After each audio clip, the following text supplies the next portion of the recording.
about that? I'm a career teacher, so I usually don't need a microphone, but they like to have a recording, I guess. Glad you're all here today.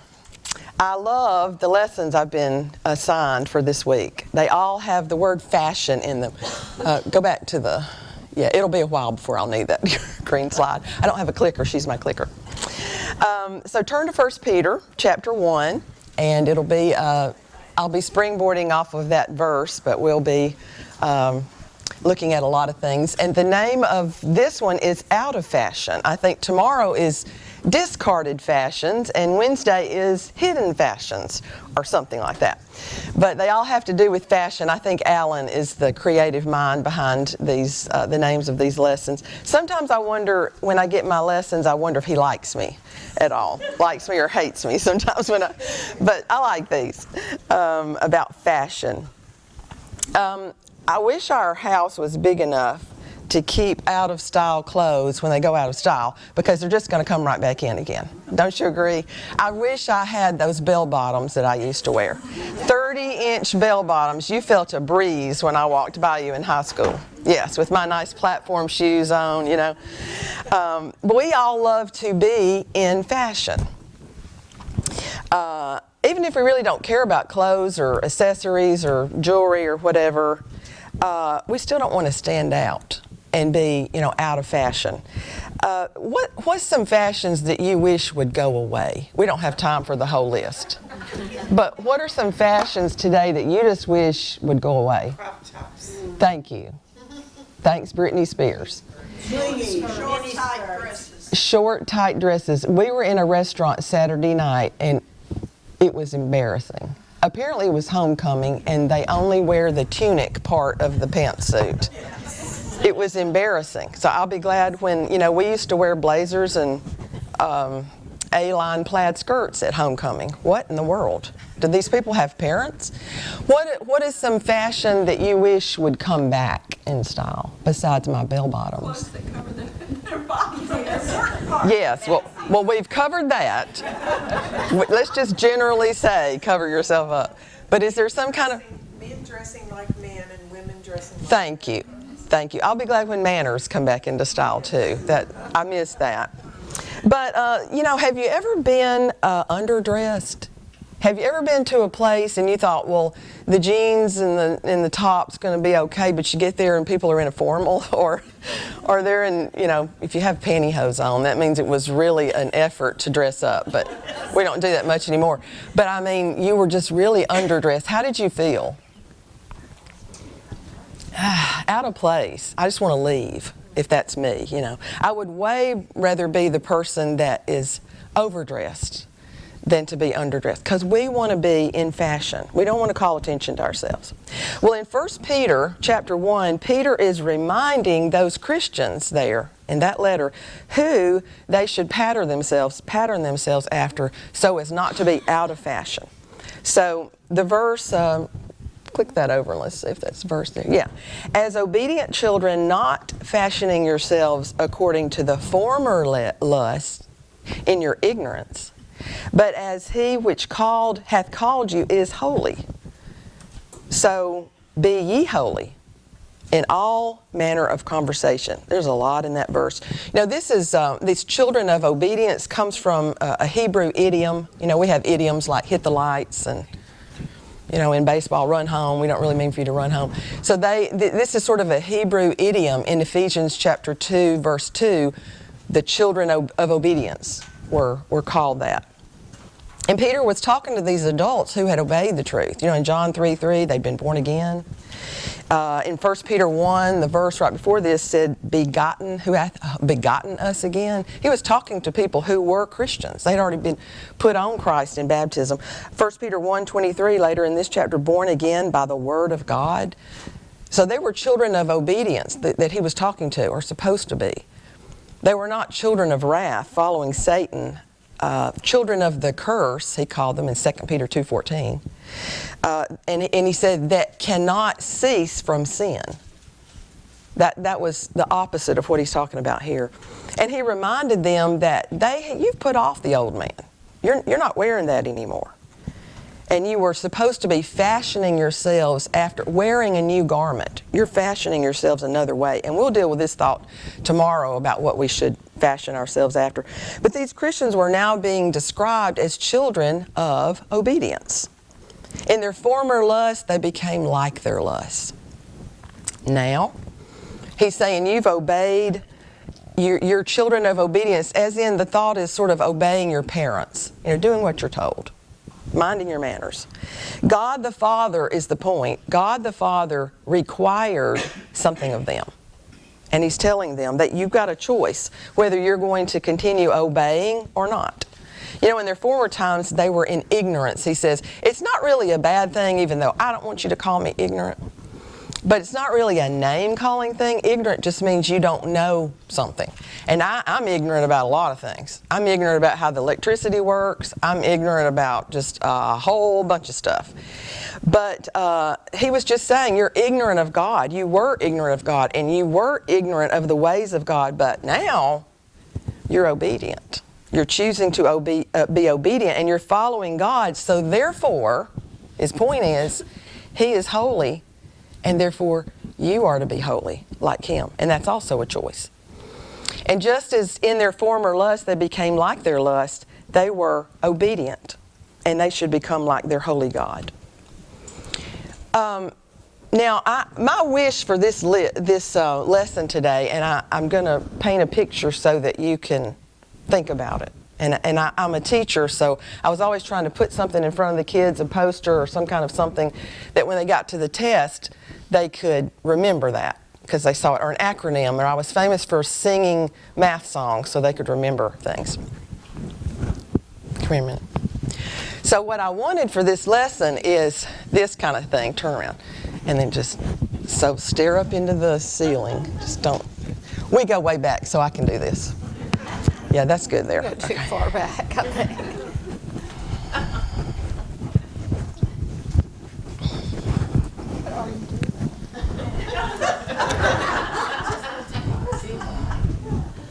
Okay, so I wish that I had a mannequin for the fashion lessons, and then I was going to put like, she's doing pretty good, isn't she?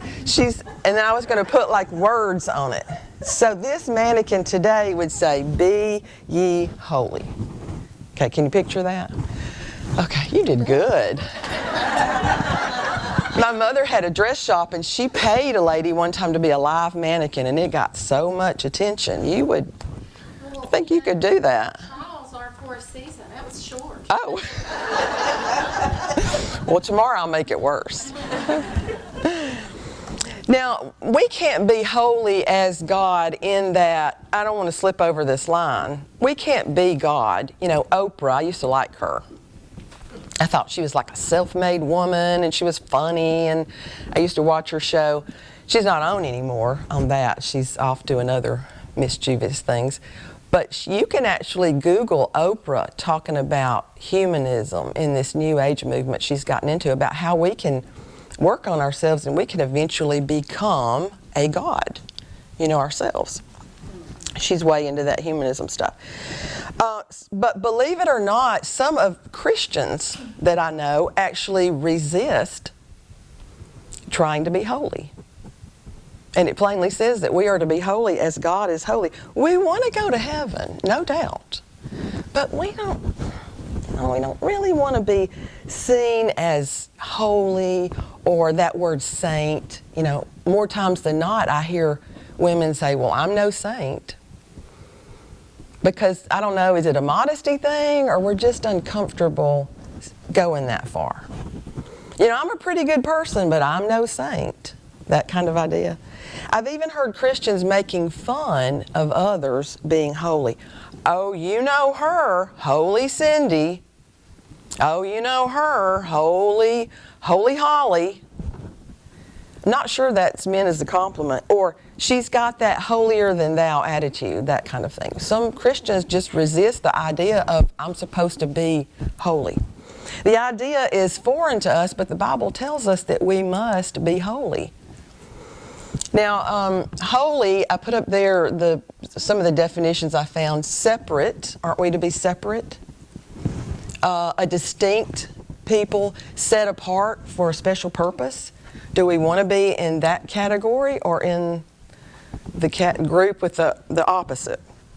A holy person is not only dead to sin, we're okay with that part, but we're alive in Christ. We're separate, we're different, but it doesn't mean we're supposed to be odd. Holiness is not like dressing alike and we'll all wear the same robes and go to the monastery together. Not that kind of holy. Being in, if I go to church every time that they put in the bulletin we're meeting, then I'll be holy. Being in the church building doesn't make you any more holy than being in a chicken coop makes you a chicken. Right? Just coming when we're assembling is the minimum that we all should be doing. Doesn't make you holy. It's where you are, not what you are. And holiness is not for deacons and preachers and elders only. It's for all of God's people. Hebrews 12:14 says, follow peace with all men and holiness, without which no man shall see the Lord. Do you see that part, that last part? Without which no man will see God. It reminds us that only through holiness and being holy can we see God. But Peter's pointing out that our pattern is God, who is holy in all things. He loves all that is good, and he cannot tolerate that which is sinful. I made a little note up here about Eve's temptation. How old were you the first time you heard about Adam and Eve and the temptation in the garden? And it was all over this fruit. I hear a lot of people refer to it as an apple. It was not an apple. There are songs written with the apple in the verse. It was not. It said it was a piece of fruit. But Eve's temptation, even though very different in the details, is a lot like the temptation that we face trying to be holy. It wasn't the fruit. It wasn't the fact that she was hungry. It wasn't even the fact that, the devil showed her something that she had never seen, because she had seen it. But the temptation for Eve and the temptation for us is this. He came and said, but your eyes will be open. You will be like as gods in that you will get to say what is right and wrong. You will get to say that this tree is okay and something else can be wrong. Isn't that the temptation with us? Wouldn't that be wonderful? Seriously, let's just be honest for a minute.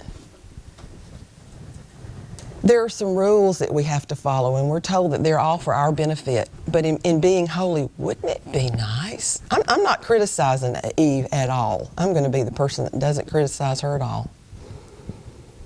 She got caught up in the fact that, wait a minute, whatever I want to do, if I'm this way, if I'm God, I can make that good. I can make that okay. If there's one thing we can sum up in America right now, that's the thought. The thought, right? The thought that if I want to do it, it's okay. And you can't tell me I'm wrong. That's Eve's temptation. And by the way, Eve made a decision for her home that was not hers to make. But she was tempted with the fact that I'll get to regulate what is sin and what is not. Now that's a temptation.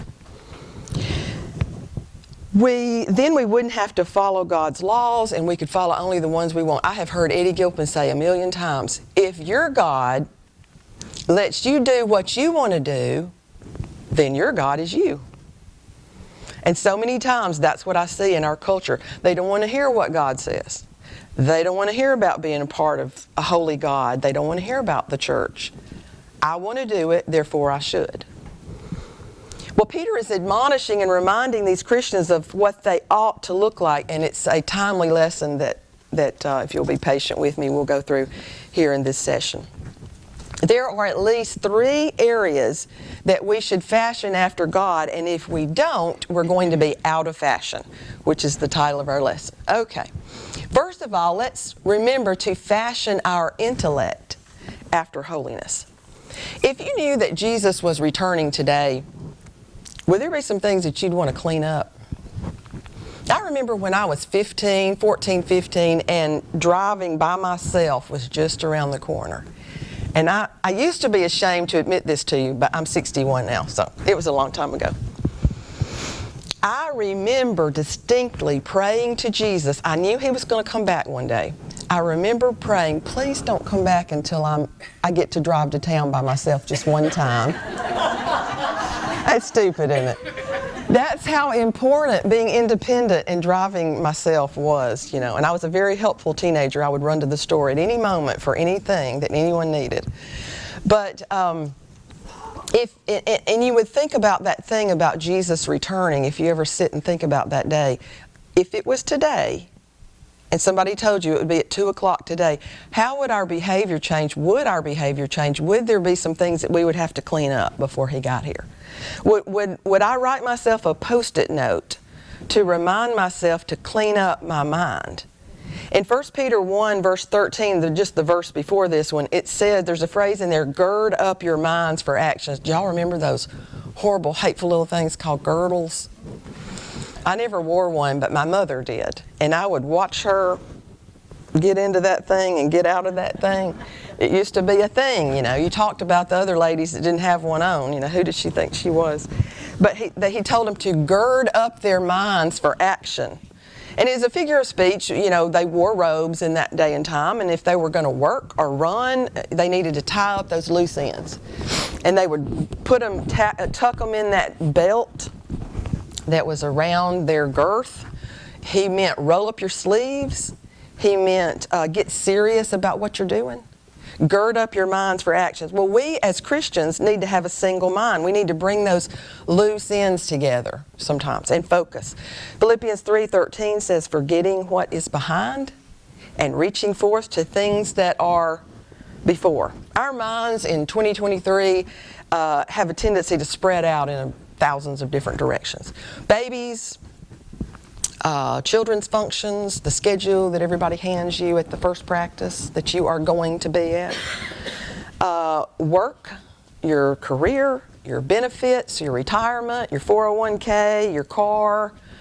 Ours stay in the shop all the time. We don't get to drive them much. The latest fashion, keeping up with the Joneses. But Peter is admonishing them, please put your concentration in this one thing. Just think about this thing. I don't know where I got it from, if I made it up or I stole it. Nothing's original. Original means you forgot where you got it from. The main thing is to keep the main thing the main thing. That's what he was saying to them. Concentrate. Keep your mind on Jesus Christ and don't let anything deter you. Be sober. We read that in several places. He's saying this is serious stuff. You're talking about your eternal life and nothing else matters. Think about this one thing. Have a steadfast mind. Somebody said, don't back up, let up, or shut up till you're taken up. And if our minds are fashioned after holiness, there are some choices that we're just going to naturally make. And there's some things that we're just going to naturally leave alone if our intellect is fashioned. Your heart, when we say, have you memorized this? Have you taken it to heart? We're not talking about the blood pumping organ. We're talking about this. And when you make this up, your mind decides. Your mind decides, am I dressed, if I wear this, what these girls had on at Longhorn Saturday night, am I dressing appropriately or is this provocative? Is this too short? Is this too low? Is this too tight? Is this too... Your mind decides, this is all right. I look as good as everybody else here. This is good. This is all right. Or it decides, the opposite. Your mind decides. Do we look like everybody else does? Can anybody tell that I'm a Christian if I'm walking down the street? In our minds, do we want to be like the world? Are we tempted as Eve was? That I'm going to say, my kids used to say, I'm going to say this is okay. And if we're fashioning our minds after holiness, have we stored filthy language there that we need to clean up? It's up here. At one time it's going to come out here. Or at least a euphemism for words that we never would say in front of our church family. There's those little words. We don't say the word, but we'll say dang. And we don't say the word, but we'll say shoot. Those little kind of words. Would we want to clean that up? Is that up here that we need to get out of here if we knew Jesus was coming back this afternoon? Euphemisms are those stand-in words that for those, let's call them off-color words because we just hate to say those curse words. Are there some pornographic images that we have stored up there by what we let ourselves read or what we let ourselves see? We gave in a weak moment and we looked at that. Maybe some friends convinced us that that was okay. Remember Eve's temptation? Can we say that we're fashioning our intellect after holiness with that in there? Is there something that we would want to clean out of our minds, out of our search history like the computer does, if we knew Jesus was coming back today? What about our entertainment choices? You know that affects us. Whatever you see, my mother used to say, garbage in, garbage out. And pretty much like that too. She said it like that. Garbage in, garbage out, when I was being told, you turn that off right now. When I was a young teenager, The Exorcist came out. And I had the meanest parents in the world. They used to tell me what I could and couldn't watch on TV, what I could and couldn't wear out, and it was just horrible. It just ruined all my fun. So when I got to be a grown-up, you know, I had a baby. I just remember I was in my late 20s, I guess, and The Exorcist was coming on one Sunday afternoon. And I said, well, she can't do anything about it today, can she? So I got my popcorn, and he was taking a nap, and I turned that Exorcist movie on, and within the first 10 minutes, her head spun around, and I turned that off so fast, you couldn't even get me to this day to watch something like that again. Turns out she might have known something. But our entertainment, garbage in, garbage out. What we watch, we don't realize it, but it's taking root up here, and it's living in our head. And it's telling us what's okay now. It's telling us this is okay to say, this is okay to look at, and that happens to everybody. Our books, I'm a big reader. The books we read, the movies we watch, it might be the latest thing. It's getting a grade A+ from Hollywood. What do they know? I don't know when they started telling us how to dress and how to be married. They don't know. But I couldn't wait for Yellowstone to come out. I'm really into westerns and cowboys and history and all of that stuff, and so that's kind of me and Eddie's bag. So it was starting, I don't remember, last year maybe. I liked the people in it. I liked the premise of the show. I was really looking forward to it. So we sat down with our drinks and our chairs, and we turned Yellowstone on, and it came. Within 5 minutes, one of them said a word that like turns my insides out, and I looked at Eddie and I said, oh dear. And then they said it again, and so we said, well, this is obviously not the show that we're going to be able to watch. So that was all we saw of Yellowstone. It was disappointing, because it would be a good show without that. But we are concerned about what we put in our intellect, because I'm supposed to be fashioning my intellect after holiness. If Jesus was in bodily form sitting beside me on the couch, I would not want to watch something like that. Well, he is there. And I'm fashioning myself out after holiness. Our mind is trained in one way or the other. We're training it. And it can be trained and it can be retrained for those that have chosen to want to be holy. If we want to be holy like God is holy, we have to fashion our intellect after holiness. Number 2, we have to fashion our emotions after holiness. This is a difficult one for women. Women are more emotional than men. Is that any kind of news flash for anybody today? I think, personally, that's why men were chosen to be the elders. Do you? I mean, think about it. Okay, well, she messed up, and so out she goes. She hurt my feelings. That's the end of that. We are so emotional. We are full of drama. And when I find, it's just the way we're made. He made us that way. I can't blame everything I do wrong on him, but he did make us. We have a part to play in the home. And the emotions are part of that. He put within us all, men included, emotions. And us women are incredibly emotional creatures. I can go from 0 to 60 in 2 seconds if somebody tells me some good news. Woo! One time I was in an auction, I bought a barbecue grill I didn't need because I got some good news. Woo! Right? And I can also go from 0 to 60 in 2 seconds if I quickly hear something that I don't like. Right? And I can stomp my foot and... But fashioning our emotions after holiness means I don't just react to life any way I want to. I don't get to do that. That's not what this is about. I want to be like God. I want to be holy. And as a Christian, I can't just do like everybody else does. I can't have that reaction. I can't tell her off. I can't explode and say this phrase, I hate. Well, that's just the way I am. Well, I'm sorry. But I was thinking that God meant for us to be better every day and not take a bad characteristic that is completely un-Christian-like and just ride it all the way to the grave. We don't get to say that. Even in the area of emotions, Peter wants us to be sober or serious and emotionally react the way our holy God would approve of. And when we don't, which we sometimes mess up and do that because we are women, and we've just got to talk everything to death, then we have to ask for forgiveness. Sometimes, we have the wrong reaction to somebody. We have to go to her and say, I am so sorry.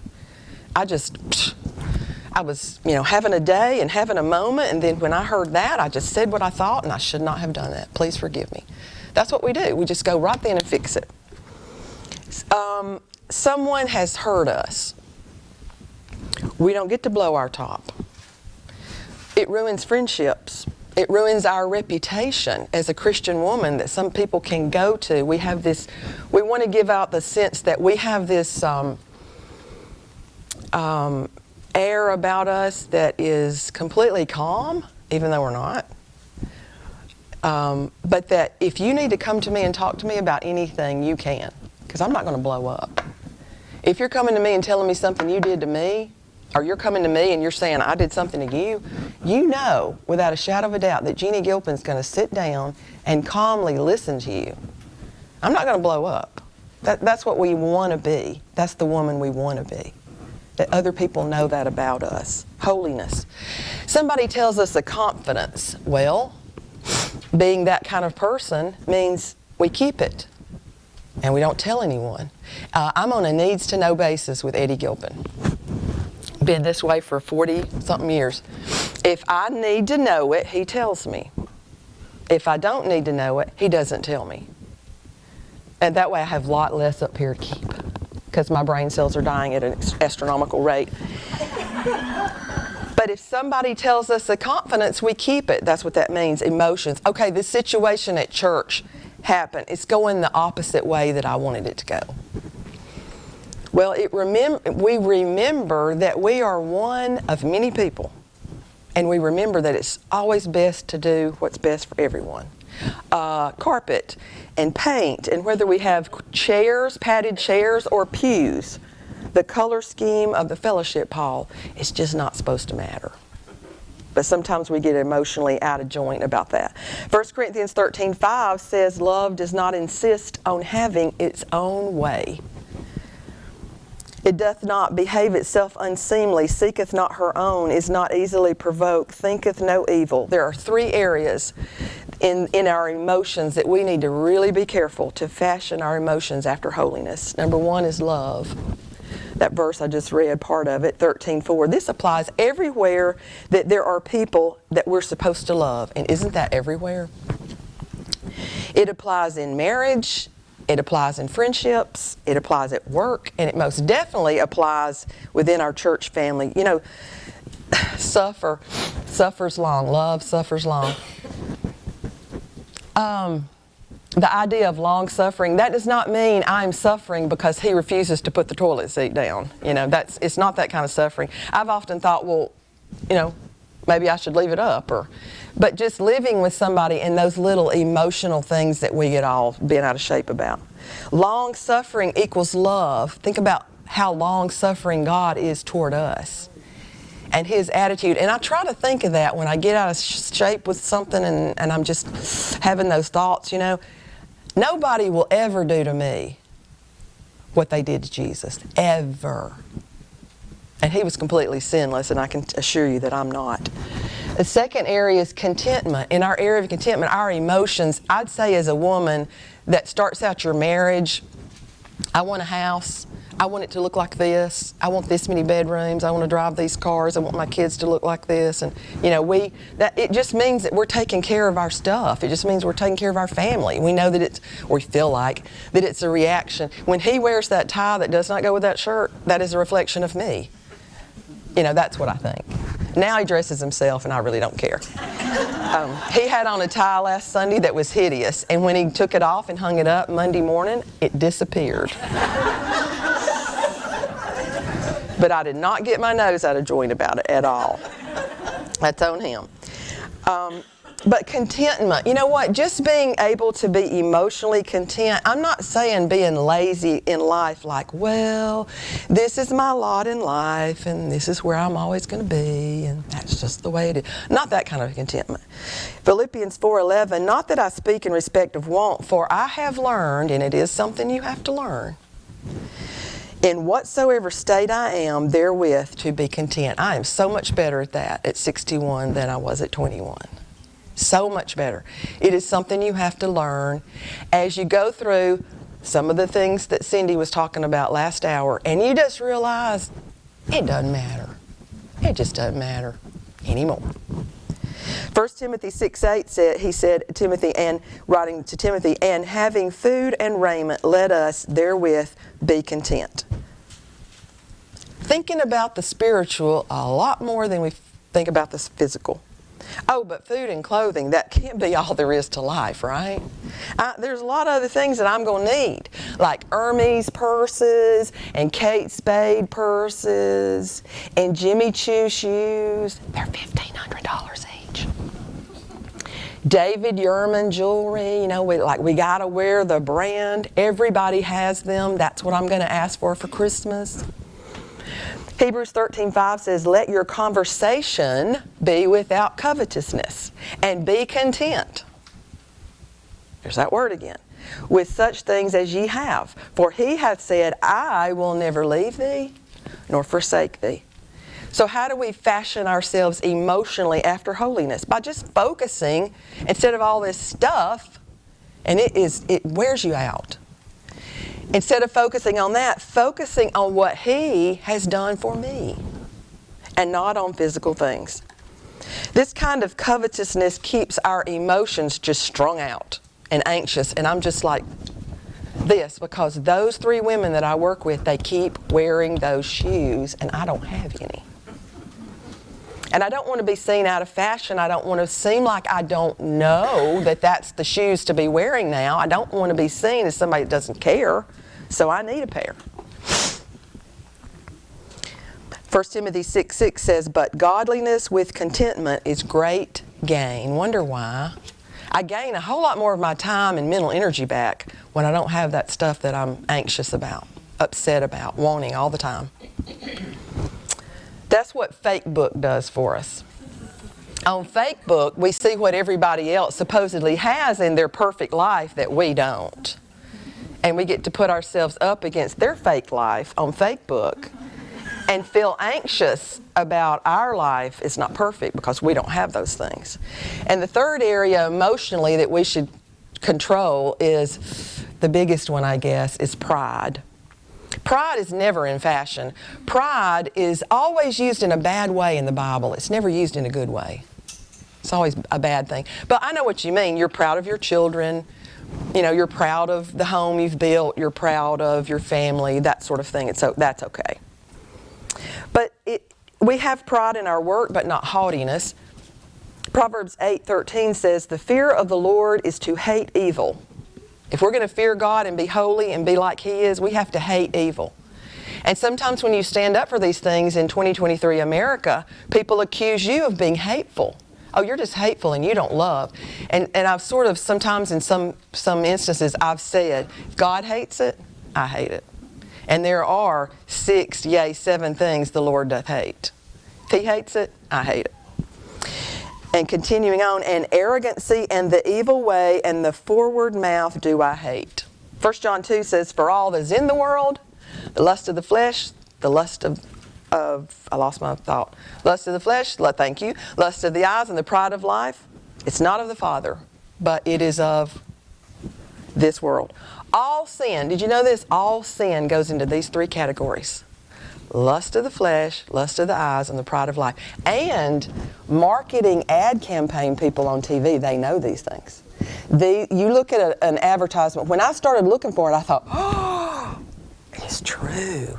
When you watch an ad campaign, think about, is it lust of the flesh, lust of the eyes, or the pride of life? It's in one of those three categories. Not that everything they're selling is sinful, but that's what they go on. They know how to get us. They know how to get our attention. Fashioning our emotions after holiness means that we keep our pride in check. Our emotions, our anger, our ego, that part of our emotions that says, I want it this way. And number 3, fashioning our desires after holiness. The desire of the righteous shall be granted, Proverbs 10:24. Paul had a desire that Israel might be saved, Romans 10:1. It's a good thing for a man to desire to be a bishop, 1 Timothy 3:1. We're to desire the sincere milk of the Word as newborn babes in Christ, 1 Peter 2:2. Oh, there's some good desires. And like anything, we can take it and make it bad. There's some bad desires. You realize that Satan wouldn't want us to fashion our desires after holiness at all. What does God want from us? Everything. If He controls this right here, if we submit to Him and say, whatever you want, God, that's what I want. Whatever you do, that's what I'm going to do. Whatever you say, that's what I'm going to say. Whatever you hate, that's what I'm going to hate. When we do that and He has this, God has everything He wants, because then our actions are going to follow. Our life is going to follow. Our language is going to follow. Everything's going to follow. You know what Satan wants? Nothing. He'll settle for nothing. Because all he has to do to get us to end up with Him in the end is to neglect what we ought to be doing, to resist being holy, to not train our intellect and our emotions and our desires after God, but just, hey, they're doing it. If it feels good, do it. Grab all the gusto that you can grab while you're here, you know. You only live once, whatever, you know, all those commercials say. But if Satan can get our mind away, it takes concerted effort, control, work to study to show thyself approved unto God, a workman that needeth not to be ashamed, rightly dividing the word of truth. It takes work, but it's worth it.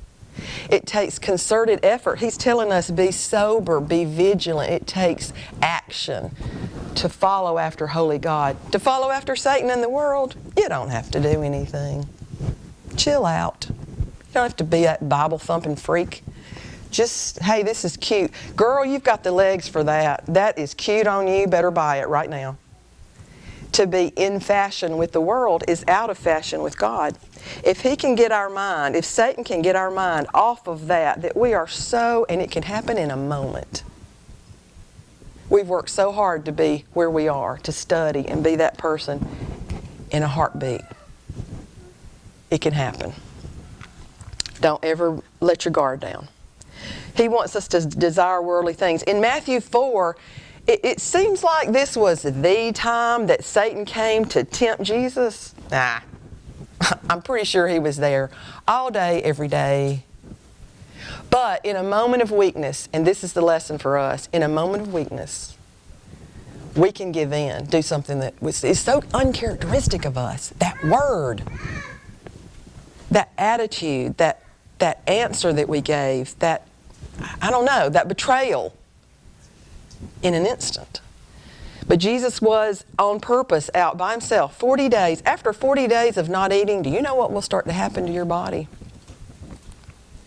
It will start to shut down. After 40 days, that's the place that Jesus was in. We could talk about that for a long time. But Satan appears to him. This is not the only time he tempted him. Satan needed one thing. He needed Jesus to not do what he was here to do. He needed for him to sin. He needed for him not to be the sacrificial Lamb of God who would take away the sins of the world. If I can just mess him up while he's here on earth, away from heaven, that will get my ultimate goal. I'll have everybody. In a weak moment, he appears when we're off with friends, where we're not where we should be. We've made the decision. I'm strong enough to do this. We're wanting to fit in. My mother used to tell me, and I tell my kids, little girl, if you're where you should be, with whom you should be, doing what you should be doing, 99.99% of the time, those things that you see on TV will not happen to you. And I used to tell my boys that. Where are you going? Who are you going to be with? Because I'm trying to help them. It's the same thing about why I wouldn't let them go to the prom. Why? For 17 years, would I teach them to stay away from this type of behavior? Stay away from these kinds of actions. Stay away from these kinds of people that can do you harm in this situation. As a Christian, you're a Christian. Now, why would I say, okay, go over there now with all of them gyrating in the dark and part of them have been drinking alcohol already. Yeah, go on over there with them. 17. You're fine. Why would I do that? Because it was cool to go to the prom when I was going through high school? No, I don't think so. I'm going to tell them you stay away from that. One of them gave me grief about it, so I sent them to their room. The other one said, okay, Mama, that's the good kid, and you'll never know which one it was. But when Satan tempted him to turn stones into bread, that was the lust of the eyes. And every time he said this, if you are the Son of God, every time. In other words, I really don't think you are. He knew he was. Satan tempted him to throw himself down to the angels, lust of the flesh. If thou be the Son of God, cast yourself down. And he misquoted what he quoted, but Satan tempted him with, look at all the kingdoms of the world. If you'll just bow down to me, the pride of life, all these things I will give thee if thou will fall down and worship me. In other words, admit that someone other than our holy God deserves your praise and your worship. Well, Jesus didn't desire worldly things, and we should be forever grateful with our intellect, our emotions, and our desires that Jesus did not give in. He kept his eye on the prize, and so should we. For what is a man profited if he shall gain the whole world and lose his own soul? What difference does it make how many zeros are behind your bank account if in the end you don't end up in heaven? What difference does any of it make? Yesterday, I was 20. And it's been 41 years. I do not know where the time went. It's even going to seem quicker than that from now till I take my last breath. I have a mind to. It's not going to matter if I don't end up with God. God wants us to fashion our desires after Him and only Him. He created us for His glory and His honor, and not for the devil and his angels. That's not where we belong.